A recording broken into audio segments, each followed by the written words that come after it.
Do men have issues? Do you have issues with men? Join us as Warren Farrell, Paul Elam, and Tom Golden discuss the state of men's human rights today and where it might be headed. Welcome. I'm Tom Golden. We have with us tonight two men I admire greatly, Warren Farrell and Paul Elam.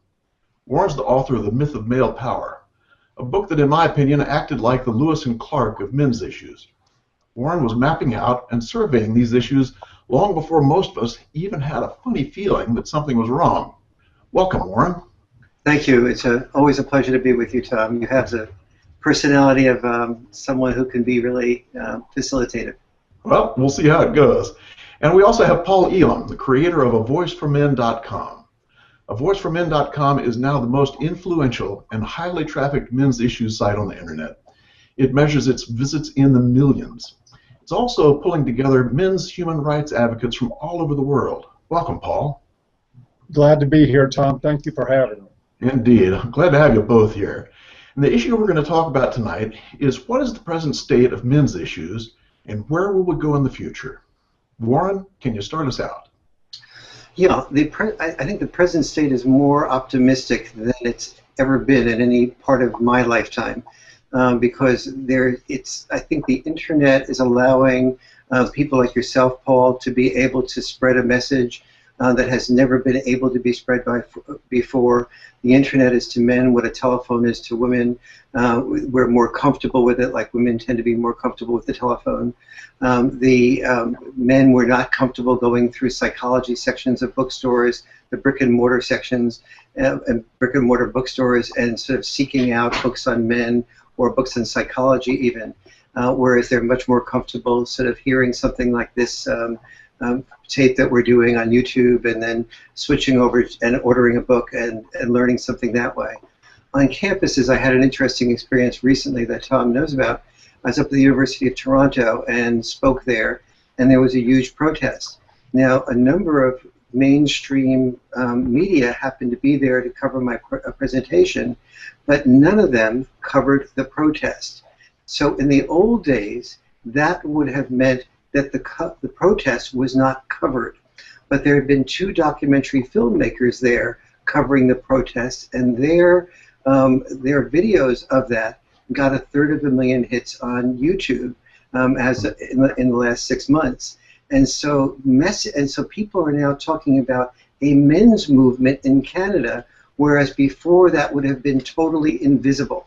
And so we're technologically moving to a place where the mainstream media doesn't have complete control over what we're about. And so some of the issues that are hurting men and that are painful to men are beginning to creep through, so that the basic belief system of the last 30 years that the world was a patriarchal world designed by men to benefit men at the expense of women, that there's now people are seeing that there's another way of looking at the world besides that in fact it wasn't a patriarchy that was the dominating force. It was the need to survive that is the dominating force. And the way men and women dealt with that need to survive is our grandparents made sacrifices. The males made sacrifices of their lives, and the women made sacrifices of their lives, because our common goal was to make our children's lives better than our lives were. Both sexes worked together to do that. It wasn't a plot. The plot could be, if you wanted to design it as a plot by women, you could do it that way, or a plot by men, you could do it that way. But when you understood both sexes' needs and how important and how attracted both sexes were to the members of the other sex that helped them survive the most, that's when you understand the world. And that's exactly the opposite of what women's studies says. And so that's what needs to be presented as an alternative. And when people think about it, it all makes sense to them amazingly quickly, but very few people think about it. Yes, that's a good point. Paul, how about you? What do you think? Yeah, I totally agree. You know, things are, I think, a lot more hopeful in terms of getting these ideas out there to the world than they've ever been before, and it's been because of the internet. You know, as Warren pointed out, prior to the internet coming along, the protest against his lecture at the University of Toronto would have been something that 99.9% of the public missed. Probably anybody who wasn't there, would not have heard about it, would not have seen it. But not only were we able to take the documentaries that were filmed and put them on YouTube and disseminate them, it also provided pressure on mainstream media to take a look at the protest and to cover it. And it brings them into the fold. The internet is a very, very powerful tool for these issues because, sadly enough, the mainstream media is not likely, or hasn't been likely, to really seriously address these issues, to cover them. We've been talking on A Voice for Men for years about the men's suicide, about all sorts of problems facing men and boys, particularly in Western culture. And they barely go noticed by the mainstream media. But we're starting to see now, because of use of the internet, because of a lot of very talented writers and videographers coming on board, that there is actually a change in the discussion going on out there, that people who have nothing to do with our work here are starting to recognize these issues and discuss them. They start bringing them up when there's discussions on gender, when there's discussions on women's issues, and saying, hey, well, we've got another side of this coin that we also need to discuss. It's a very important part of the picture. And that's happening at a very rapid pace right now. I'm very, very encouraged to see what's going on. Absolutely. And Tom, what do you see? Well, I think you're both describing a shift in consciousness. You know, it's like Warren said, the consciousness of most people before this was basically survival, you know, one of what do we have to do in order to get things taken care of. And at this point, we're breaking through that kind of thing that's holding us back by using this internet as a means to kind of bust out and say, here's another way of looking at things. So I think, you know, the where we are now is basically we're stuck. I think we've been stuck for years, but we're starting to see some traction. We're starting to see some things that are picking up. What do you think? Spend a moment maybe sharing, I think, what has happened basically throughout all of history. Basically, both sexes were focused on survival. And when the industrialized, you saw the first break from that in the industrialized world after World War II. And so, so women were told up until that point in time, if you want to be thought of as feminine, you must raise children. Men were told, if you want to be thought of as masculine, you must raise money or do some equivalent of that. That women had to risk sacrificing their lives in childbirth. Every society that survived based on encouraging and pressuring its sons to be disposable in war and disposable in work. So what happened then is after World War II, women there were divorces because there was the luxury of being able to afford divorces in industrialized cultures, so people didn't have to stay together to survive. But the women's movement, but the people that got divorced were women who were middle-class women and above, whose husbands were earning enough money to be able to allow them the freedom to be able to ask questions about what do I want out of life as opposed to what am I mandated to do in life. And the women's movement was extremely proactive. The second that transition began to occur, the old sense of purpose that women had, which was the sense of purpose of, I am a woman and therefore I will be a mother or I will be a teacher or something like that. That sense of purpose, which was her only sense of purpose, the women's movement came in and expanded the possibilities for her sense of purpose immediately. Careers, you could get the wind beneath your wings, you can go girl and be whatever you want to be. And that was wonderful. But with men, the opposite has happened. What men have continued to be, we have male-only draft registration, which says to boys and men that you are still expected to be required to be the savior when needed and the hero as needed. We have almost all the hazardous jobs are still male jobs. But yet at the same time, young boys today are saying, wait a minute, my role as a warrior, my sense of purpose as a warrior, most people who are males are not going off to war. Not such an automatic purpose anymore. Many breadwinners are no longer males. So male identity was no longer attached to being just a breadwinner or a warrior, But there's no men's movement has was said, if you're losing your old sense of purpose, here's a new possibility for sense of purpose. And one of the new possibilities for sense of purpose is being a father. And fatherhood is the only career that lasts a lifetime. It used to be, in the old days, careers lasted a lifetime, and now, for the first time in history, their careers don't last a lifetime, but fatherhood lasts a lifetime. But women don't look at men and say, what type of potential father is he, except still in the breadwinning mode. And as boys are experiencing a failure to launch, many women, last year, 53% of women under 30 who had children without being married, which usually means without father involvement. And so we have this boys looking at their fathers and saying, my goodness, my father is usually divorced and marginalized and has to fight to be custody. So the boy has no sense of purpose in father, no sense of purpose in sole breadwinner, no sense of purpose in dying as a warrior.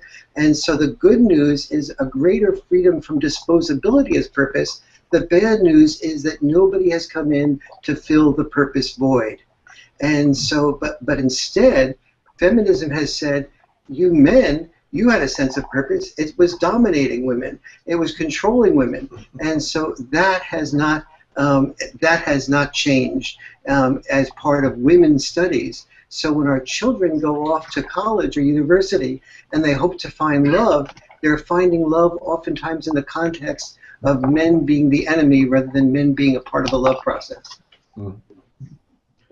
Interesting, Warren. One of the things you're saying there, I think, is that what gave women the sense of shifting roles out of what was the usual strapped-in, rigid sex role was a sense of safety. You know, when they had enough money, they had enough ability to kind of do something different. How can we give men the same kind of safety? There's two good pathways to that. One is these issues can best be heard through boys' issues.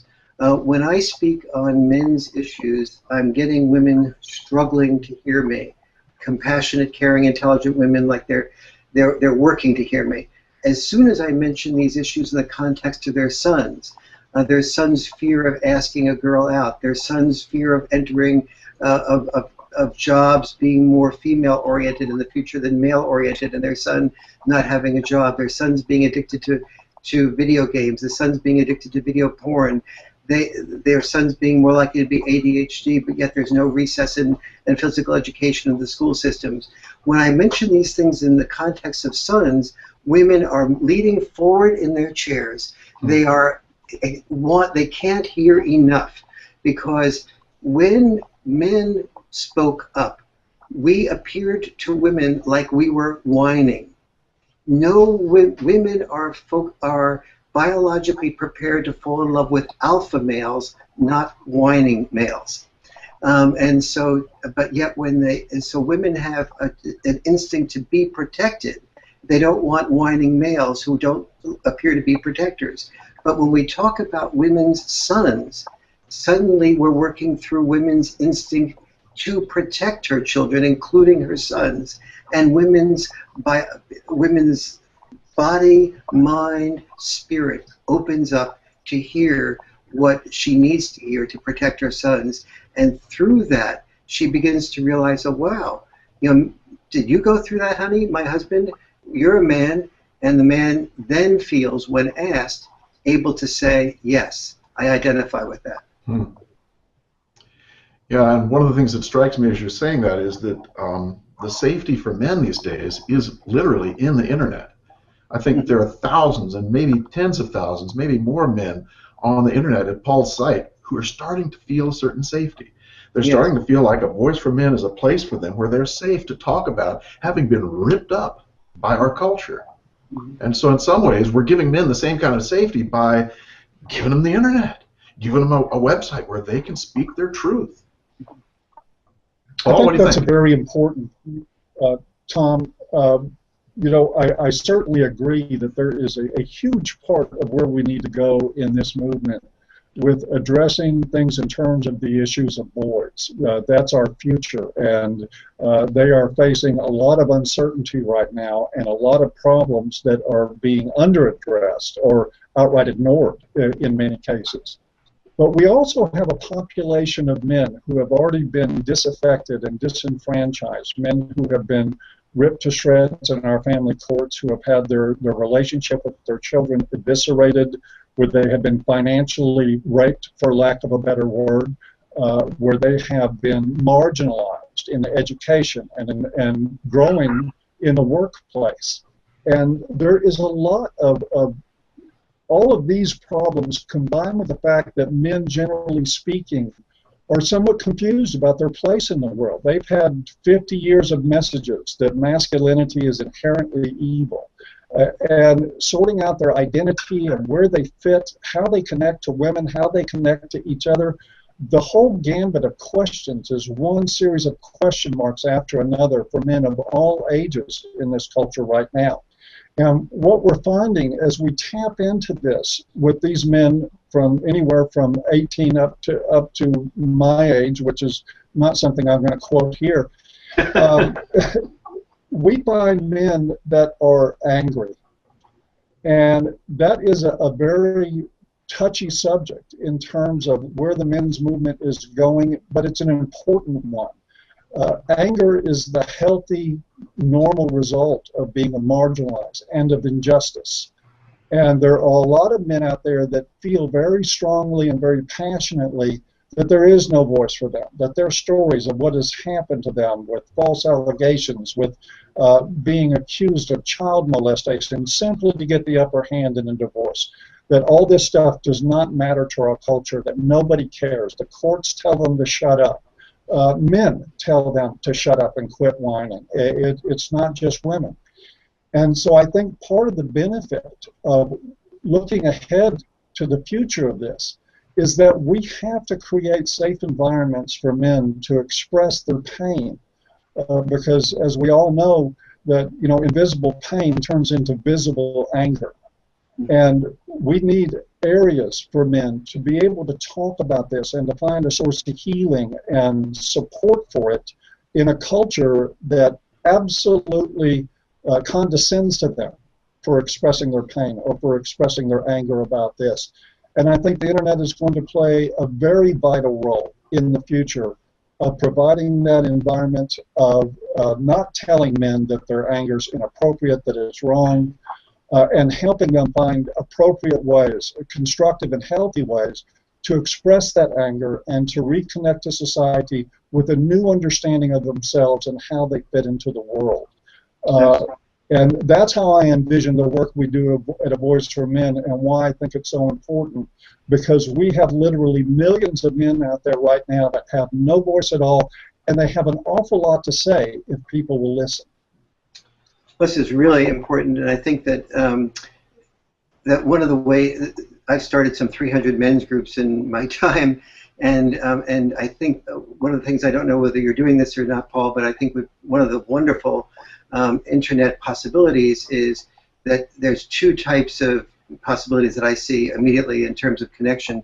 One is that men have a weekly meeting that are the same group of men, the same group of 10 men who can get together on video Skype or on Google Hangout and be able to talk with each other, so that they begin to open up more and more each week to people that they connect with, that they feel a common connection with. And then secondly, as there begins to be men in certain communities that, like if there's men around a suburb of Illinois or something like that, that those men be encouraged to get together at their various homes and meet and talk with each other. Because the great problem with us as men is that we are, the more successful we are, that we became successful by repressing our feelings, not expressing our feelings.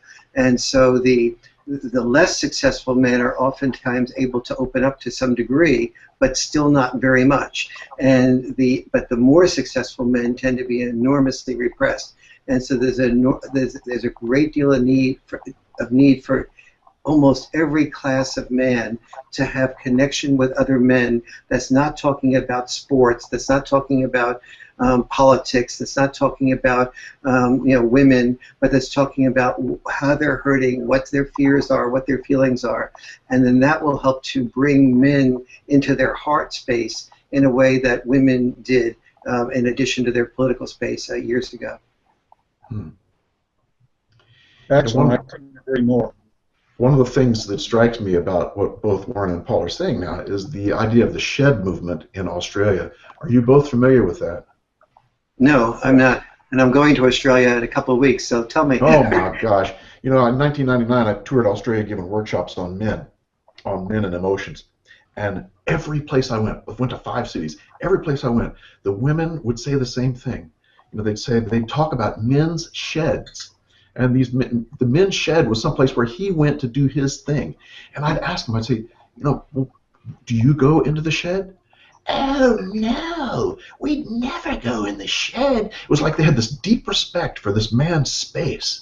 And now it seems as though the sheds are starting to take off in Australia, where they become public places where men can all gather, and people, when they die, they donate their tools to the shed, and other men will go there and work on things. And as men work together, shoulder to shoulder, what happens? They have a safe place. They have a place where they can gather together, do something shoulder to shoulder, and as soon as they do that, what happens? They start telling their story. They start talking about their divorce. They talk about the pain that they have when they're next to each other in a shoulder-to-shoulder mode, like you see at the shed movement. So one of the things I'd love to see is for us to start getting sheds going in the United States.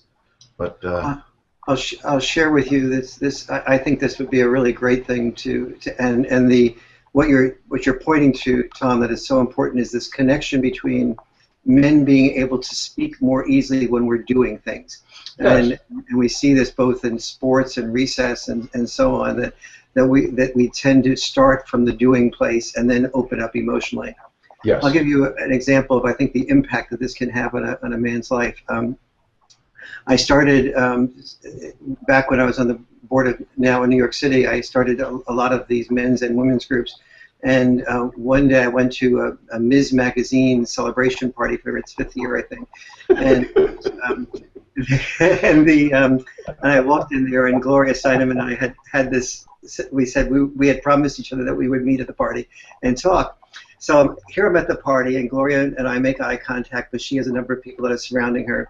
I have nobody surrounding me, and so, but I'm sort of winding my way up toward her, and some guy comes up to me and says, "Are you Warren Farrell?" And I go, "Yes." And he goes, "I joined a men's group that you started, but you always start the groups and then leave them and go on to something else, like the Lone Ranger."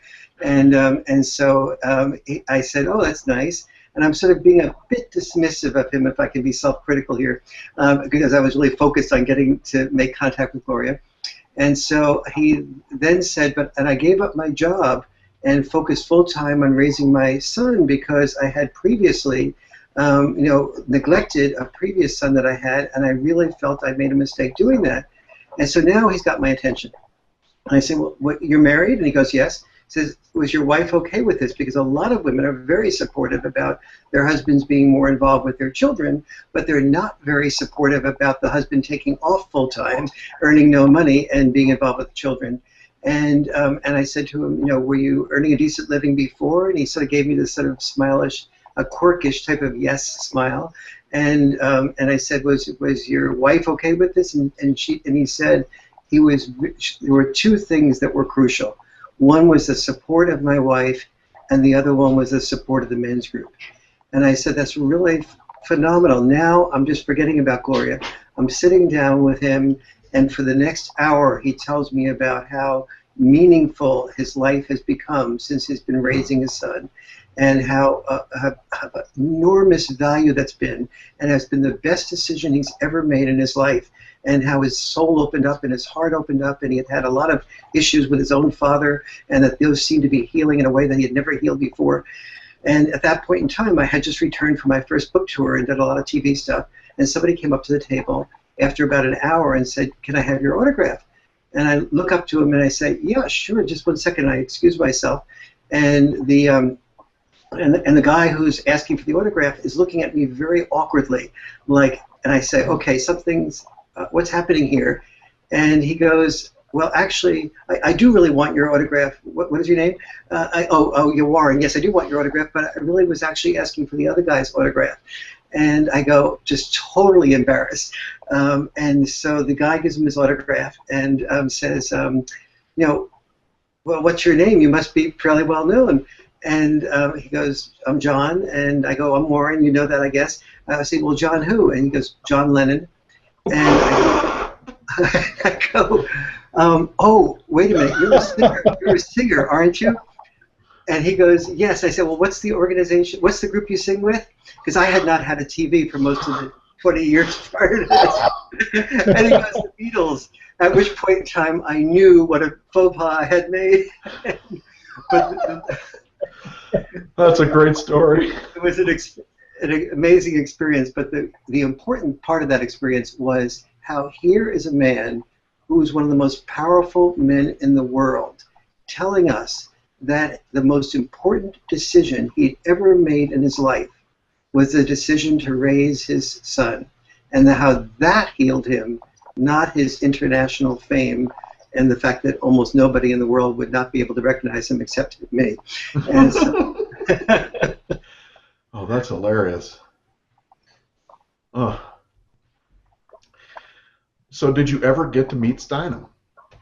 Yeah, yeah. I mean, we had met a number of times, but yeah, I eventually made a brief connection with her. But that was the real connection of the evening, obviously. Oh gosh, that's a good one, Warren. I hadn't heard that story before. No, this is the first time I've ever told it over the internet or any video space. That's an interesting story. Paul, have you thought about groups for A Voice for Men? Absolutely. One of the things that we've been looking at for quite some time is that, believe it or not, as advanced as we are, the technology is still developmental. Getting together the bandwidth in groups of 8, 10, or 12 men, traditional group sizes, does still present some technical challenges, but we're seeing the technology advance and develop very quickly. And I don't think it's going to be that long before that's available in a usable format. And I can assure you that when it is, that A Voice for Men is going to be very much on top of that and promoting the development of these groups. I myself did a number of pro bono groups for men in my years as a counselor. I can testify to the powerful effect that men connecting with each other in an environment, just like Warren talked about, away from sports, away from politics, away from, and not to demean those things or to say that they're not supposed to be important to men. That's fine, but to have a space where men can be, we so often look at them as in terms of what they do, but to have a space where men can just sit and exist and be who they are, tell their stories, connect with each other, empathize and sympathize with each other, and share experience and their strength with each other is a very, very powerful thing. I also like what you said, Tom. A lot of what I've observed in men over the years is that they connect when doing together. Yes. Men like working together. They like cooperating with each other to make things happen. I know that for the men that we have, gosh, a volunteer staff of right about 24 people right now. Most all of them are men at A Voice for Men.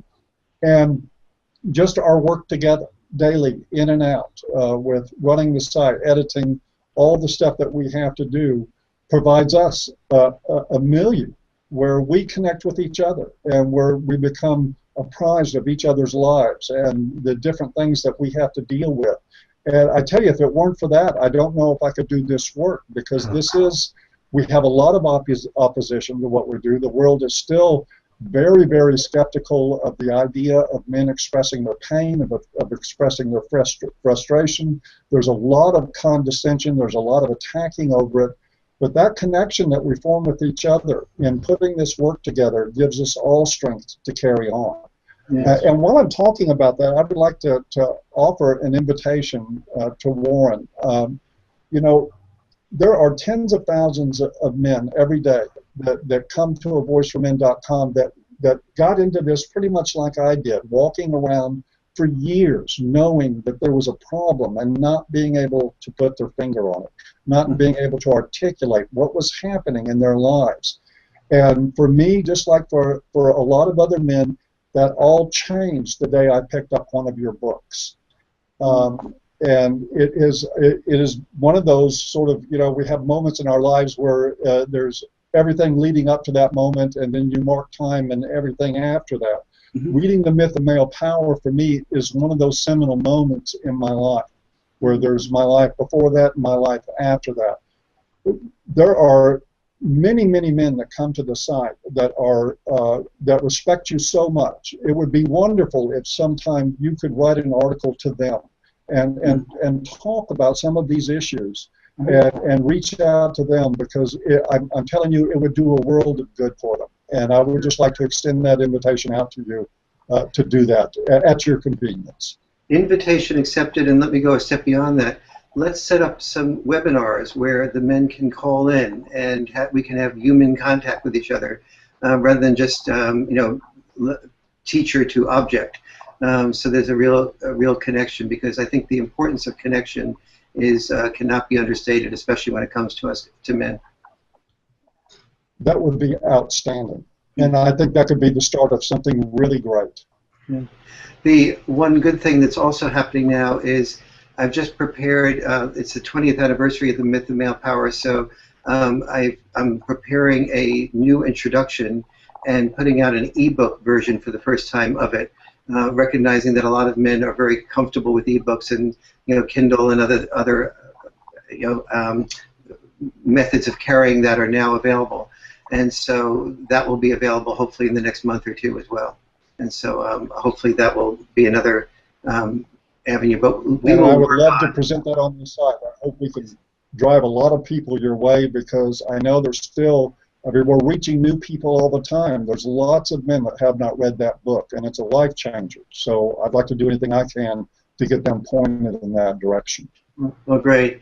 And let's also work, Paul, together on creating an activist network. Men who, it's very important for men to be able to express their feelings, but it's also important for men who are constructive and caring and balanced men to be able to go into the universities and say, we need not just a women's studies department, we need a men's studies department, we need a men's studies department working with you and communicating with us. And so people, you mean a real men's studies department? Yes, a real men's studies department.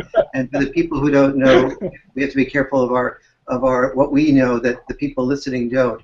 By real men's studies, there are people that call themselves men's studies that are really feminist studies about how men are violent, so how can they stop being violent? Men are raped, so how can they stop being raped? We care about that. But we also care about not just defining men through the crimes they commit, but also through a much broader perspective of who we are. Well said. Well said. Well said indeed. Okay, I think we've covered quite a bit. Is there anything either one of you would like to add? Yeah, let me add something, because I'm trying to look at this through the experience of somebody who is hearing us, who has never been introduced to these issues before. And there's still, in almost every new person's mind, there's still a deeper question. And that question is like, I still don't really get it. What is it? Men do have all the power, and they do earn most of the money, and they're part of the Fortune, they're 90% of the Fortune 100 companies' CEOs, and they dominate Congress, they dominate the Supreme Court. So exactly what is it you people who make all the rules don't have that we're supposed to feel sorry about? I don't get it. Aren't you the rapists? Aren't you the serial killers? Aren't you 90% of the prisoners? And we're supposed to feel empathy for you? What's missing? And so these are genuine people who are new to this area who really need that question asked, I think, every time we produce something. And some of the things that are missing is that what was called power, our earning most of the money, was not from our fathers and grandfathers' perspective a form of power. It was the power they forfeited to get the money to make their children's lives better. A cab driver who was driving a cab 70 hours a week was not saying, I am earning this money to have power over my wife. He was earning this money even though it took power away from his life by driving a cab 70 hours a week when he would have preferred to have been with his children. He was doing that so his child wouldn't have to drive that cab. When a person goes and is working in a construction site, or as a coal miner, or is in an oil rig, away from home and family, that's lonely, that's isolated, that's the garbage collector does not choose does not get up at 3 or 4 in the morning in rain and sleet and snow and get out to do the garbage so he can have more power over his wife. That's power he's losing over his life in order to make his contribution, his sacrifice, his way of loving. And this has been translated into the culture of, you make more money than women do, you must therefore have more power. Or people believe that men earn more money for the same work, when in fact that is really so hurtful, not only to men, but to women who believe it, because any woman who believes that believes that she must be undervalued. If that were true, that would be exactly what it would mean.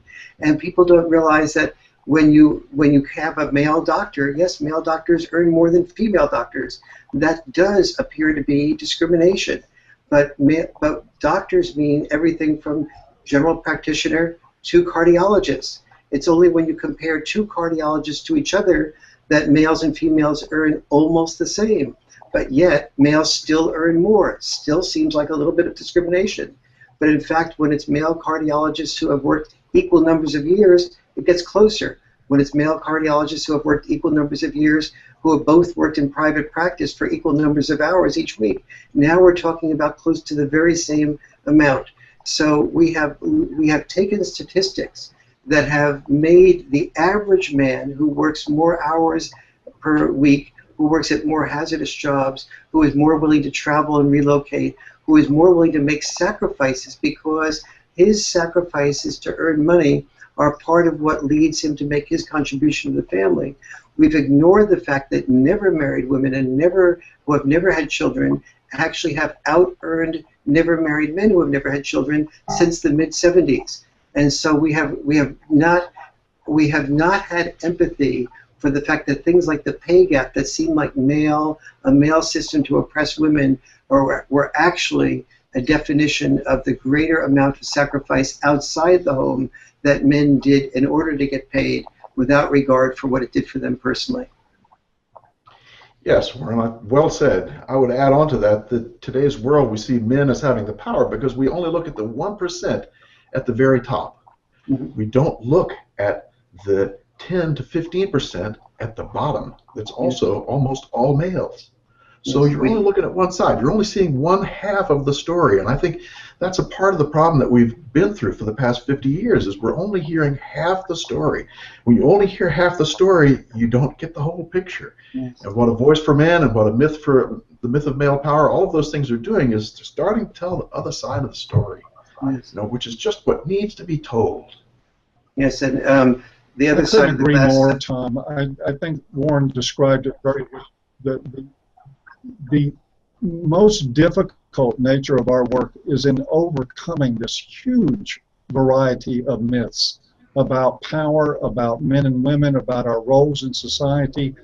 I think my final thoughts on this is that I think the biggest myth that we need to overcome is the myth that men's pain does not matter, that it is a sign of their masculinity and their worth that they take their suffering in silence and that they put their neck on the chopping block voluntarily and without complaining. This is something that is so destructive when we look at the disparity in the suicide rate between men and women, when we look at the amount of workplace mortality that happens with men, when we look at so many of these problems, and even we have problems with men who don't seek medical attention for problems, and our society actually chastises them like they're inferior because they don't value themselves enough to go see doctors. Our biggest myth, I think, is in overcoming the idea that men aren't human beings, that they're appliances to be used. Yeah. And we really need to overcome that because, if I peel back my skin, I don't see gears and wires. There's flesh and blood there. There's nerve endings. But we actually do live in a world that in many ways prefers that men view themselves and each other in a utilitarian way. And I think we need to overcome a lot and give men. I totally support and agree with the fact that especially by the 1960s, we had advanced to the level that women needed more options in their life. They needed more choices. That was an important societal change to happen. But a lot of this happened with men sort of standing there looking the other way, as though they weren't a part of this. And they've continued on in that utilitarian role for 50 years now, not noticing that the world has changed and that they too have options for self-valuing, for looking at themselves in a different context than maybe they ever have before. And I would argue that the first place we probably need to go with that is to understand that men are human beings, they have value, and they deserve our compassion, and they deserve to have choices in their life. Absolutely. We have to look at, as Tom was saying, not just the glass ceilings, but also the glass cellars. And Paul, I think as you were saying, we have to look at men just not only as human doings, but also as human beings. And doing that, we open ourselves up to the deep investment that every society has in men's disposability. And when you survive because somebody else is willing to die, like in war, then that you are immune to the pain of the people who are dying because you have an investment in their being willing to die. Yes. You give them things in exchange for this. You say, I will build a statue. I will remember you in a history book. But if you look at that from another perspective, that building of the statue or remembering you in a history book is a bribe to be willing to die so that I can live. Now, and that's the deep stuff underneath it all, which if we don't look at that and confront that, if we do look at men as human beings, we would suddenly say, my goodness, male-only draft registration, that's totally unconstitutional. It violates the 14th Amendment's equal protection of the laws clause for both sexes. Why is nobody even questioning that?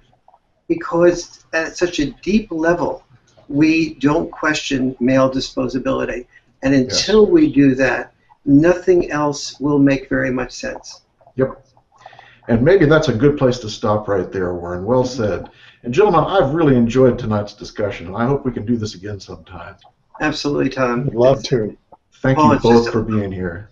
A real pleasure meeting you in this venue, and I look forward to meeting you in my home next week. Likewise, I'm very much looking forward to it, and I'm very honored to have met you today, and I promise you I'm going to be pestering you to sign my copy of Myth of Male Power when I come visit you. It won't require pestering. It'll be a pleasure. Fair enough. We'll see you, gentlemen. Good night.